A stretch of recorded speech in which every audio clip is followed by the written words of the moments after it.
Good morning. My name is Vishal Gupta. I'm the Global CTO at Unisys, and I will present today around how corporations can foster innovation. Uh, to start with, when we think about this topic on how corporations can foster innovation, we will touch on three or four things. One, we'll talk about how the world of technology is changing, because you have to sort of understand what those changes are in order to foster innovation. We'll talk about what are the types of innovations that can be there, because many times to foster innovation, you have to sort of define what innovation is. And then we'll talk about specific case studies that foster one of those types of innovation, and overall, how do you drive a transformation of your talent. So let's talk about how the world of technology is changing. So, in the past, the world was very nicely sorted out into waterfall and virtual machines and high performance monolithic systems and on-prem machines. And we all know that changed over the last 10 to 15 years into people really moving to agile and containers and microservices and public cloud. In fact, people are embracing cloud in a very big way now. And that was primarily driven from the desire for speed. People want to get things done fast.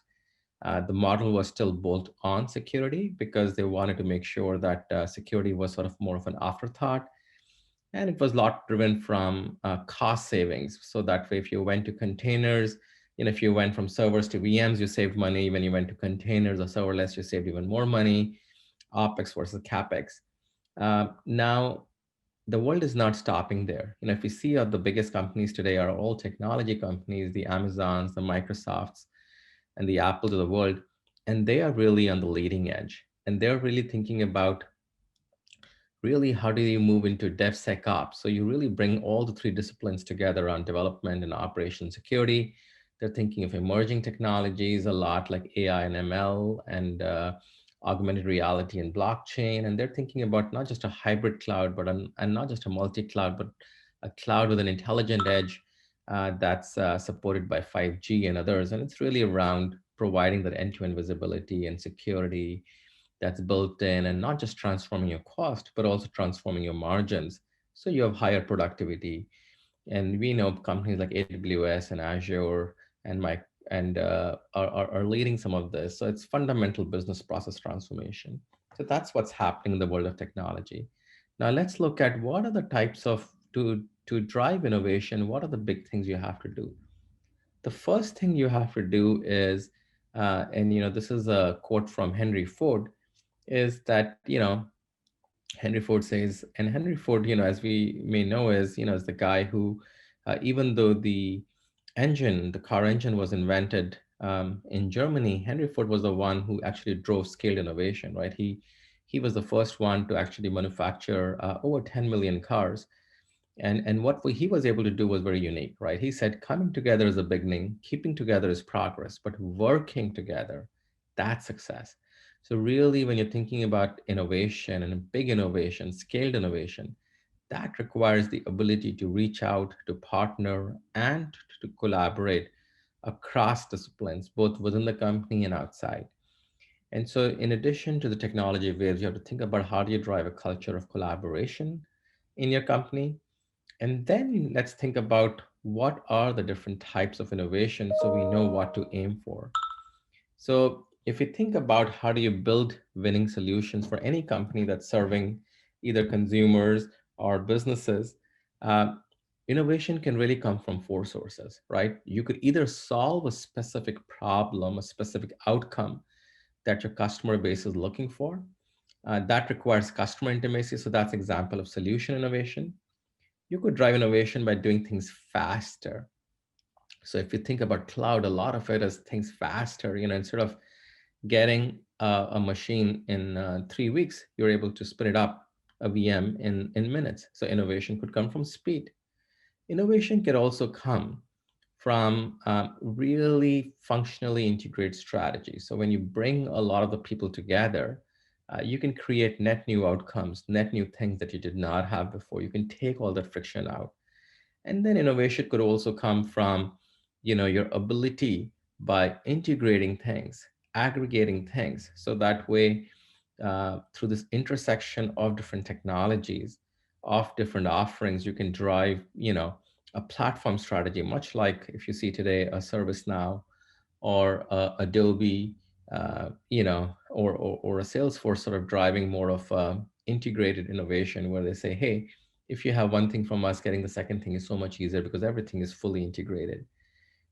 So now let's think about, we've understood, innovation requires collaboration culture, requires understanding of different technologies, requires could come from many sources. Let's look at some real life examples of innovation. So let's start with healthcare. In this world with pandemic, healthcare is key. One of the key ways innovation drove, now telemedicine has become very big. And if you think about it, one of the ways you can transform healthcare is transform the way it's delivered. And so if you combine IoT and your cloud, then you can solve the problem around both access to healthcare. So that way, doctors don't have to go where people are. People could be wherever they are, whether in a rural area, urban area. You could, solve the access issue between emerging countries like India or other places which have very low bandwidth and low cost. And so this is something when I was at Cisco, we drove where we created health presence. It integrated with all the medical devices so the doctor could not only see you, but could also examine you with all relevant medical data, all of it then getting transcribed into the EMR. And while still having a great patient experience where we integrated presence technologies and AI. And the technology was such, like you see in Zoom today, where it could adapt to low bandwidth and low cost. So that way, even in a rural area, it could be maintained centrally through the cloud. And that drove amazing access to healthcare. Millions of people were able to get access to healthcare. They could access the doctors while sitting in the primary health centers who were in the district hospitals or could be in tertiary hospitals. And the patient was a win-win for patient too, because the patients didn't have to, go to cities, go to all other places. And we see that now telemedicine is becoming very relevant with the pandemic going on in the US too. So that's one example with IoT and cloud, a way to drive innovation in the delivery of healthcare. And this would be example of perhaps, an intersection of different pieces of technology to drive an outcome. The second innovation, let's talk about it, is, um, you know, again, whenever you have a problem, this is a case study from FEMA, where, whenever a disaster strikes, the problem becomes of the supply chain. So, you may, in case of a disaster, you may need all kinds of, food and water supplies and other things. But those are simply, hard to track and where they are and how do you make sure that they don't get misused.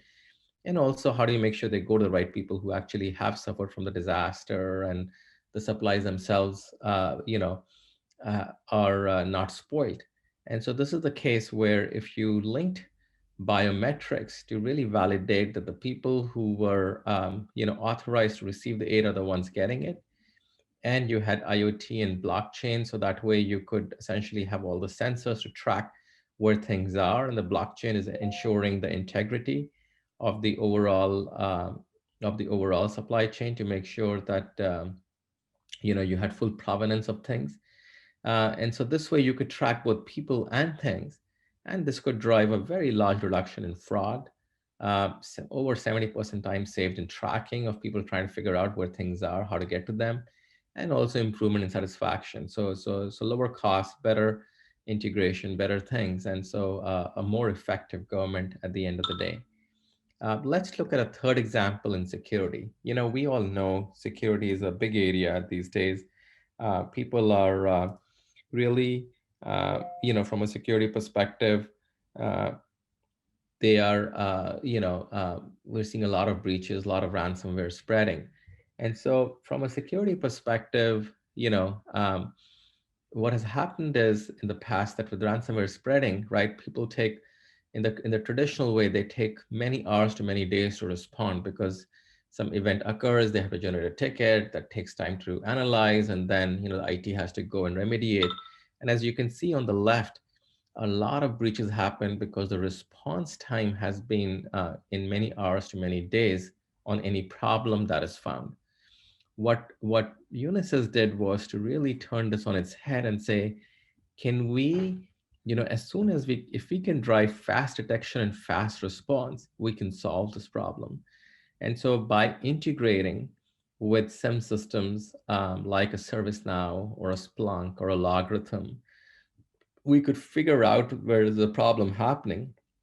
And even if we were not sure that all the investigation is not done, what we could figure out is to isolate one particular host where we believe there is a potential instance of malware. And so by isolating at multiple different levels, you could respond much faster. So you went from many days to 10 seconds.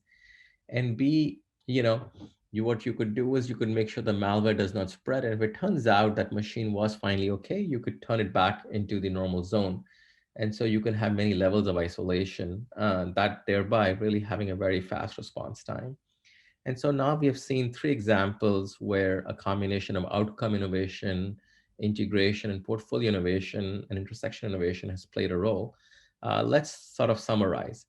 There's a big opportunity that's getting created by the combination of changes in cyber, in digital, and in cloud. The innovation we saw can come from many sources by not just bringing people together, but also bringing products together, bringing ideas together, bringing outcomes. And lots of teams have driven lots of great innovation. The key is continuous learning. So if you're able to enable your team to drive that continuous learning, then I think when you're training them in different technologies, you are making sure that the content is effective. Then I think your teams will really innovate and will step up. So hope this was useful. Again, my name is Vishal Gupta. I'm the global CTO at Unisys, and I hope you found this useful.